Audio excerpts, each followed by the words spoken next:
અત્યારે young generation છે ને ખેતી હારે જે જોડેલા નથી ને એને નથી ખબર પડતી કે આ કોઈ પણ પ્રાણી હોય કે એને શરીરમાં વર્ષે 2 વખત ચામડી બદલે.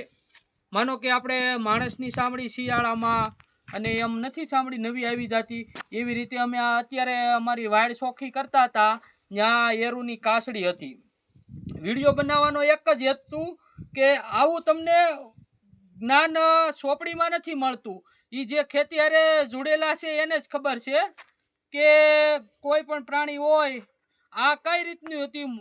ફૂલ અઘોસરવાળી ગીસ વાડ હતી, એમાં એરુને કાસડી બદલાવ્યું હોય તો એમાંથી એરુ પ્રસાર થાય ત્યારે એના શરીરનો આખો ખોબળો નીકળી જાય.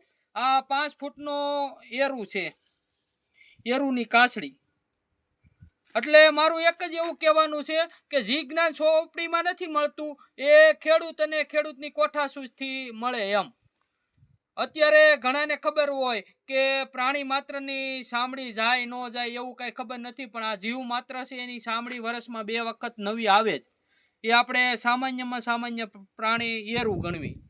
એરુને પણ વર્ષે 2 વખત કાસળી બદલે એટલે આ એરુની આખી કાસળી છે.